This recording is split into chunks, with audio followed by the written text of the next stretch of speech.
ஆச்சி மசாலா எந்த சமையலும் ருசி தேடும் ரகசியம் 20 ரூபாய். கரூர்ல நின்று உன்னை தோக்கடிச்சாரு. தோத்தவங்க தான் பயந்துகிட்டு ஓடுவாங்க. உன்னை எடுத்து ஜெயிச்சவங்க எதுக்கு பயந்துட்டு போகணும்? அவர் மாண்புமிகு தமிழ்நாடு முதல்வரின் ஆணையை ஏற்று கடந்த முறை தேர்தலிலே கரூர் மாவட்டத்தில் 4 கைப்பற்றிய வீரன் தான் செந்தில் பாலாஜி. கரூர் மாநகராட்சிக்கு உட்பட்ட வெங்கமேடு, திருப்பூர் குமரன் தெரு, பிள்ளையார் கோவில் தெரு உள்ளிட்ட பகுதிகளில் கரூர் சட்டமன்ற தொகுதி திமுக வேட்பாளர் தியாகராஜன், முன்னாள் அமைச்சர் செந்தில் பாலாஜியின் தம்பி அசோக்குமார் ஆகியோர் பிரச்சார ஜீப்பில் வீதி வீதியாக சென்று தீவிர பிரச்சாரத்தில் ஈடுபட்டனர். பின்னர் பேசிய அசோக்குமார், தோல்வி பயத்தில்தான் செந்தில் பாலாஜி கோவை சென்று விட்டதாக கூறுகின்றனர். ஆனால் 2021 எதிரணி வேட்பாளரை தோற்கடித்து வெற்றி பெற்ற பிறகுதான் கோவைக்கு சென்றுள்ளார் என்று தெரிவித்தார்.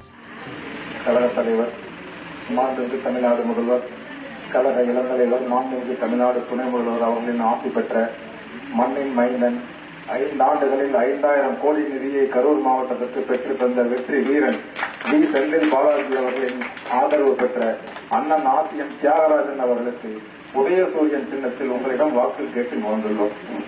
ஒரு சில கருத்தை மட்டும் சொல்லலாம் இருக்கேன். ஒரு வேட்பாளர் வந்து சொல்றதான், செந்தில் பாலாஜி என்னை பார்த்து பயந்துட்டு போயிட்டாரு. செந்தில் பாலாஜி போன முறை அளவுக்கு வச்சிருந்தாரு. உன்னை தோக்கடிக்கிறதுக்காகத்தான் கரூர்லயே அவர் நின்றாரு. கரூர்ல நின்று உன்னை தோக்கடிச்சாரு. தோத்தவங்க தான் பயந்துகிட்டு ஓடுவாங்க. உன்னை எடுத்து ஜெயிச்சவங்க எதுக்கு பயந்துட்டு போகணும்? அவர் மாண்புமிகு தமிழ்நாடு முதல்வரின் ஆணையை ஏற்று கடந்த முறை தேர்தலிலே கரூர் மாவட்டத்தில் 4 கைப்பற்றிய வீரன் தான் செந்தில் பாலாஜி. 4 தோல்வி விட்டுற நீ என்ன பார்த்து பயந்துட்டு போயிடான்னு சொன்னா எப்படி நினைச்சு பாருங்க. ஆச்சி மசாலா எந்த சமையலும் ருசி தேடும் ரகசியம்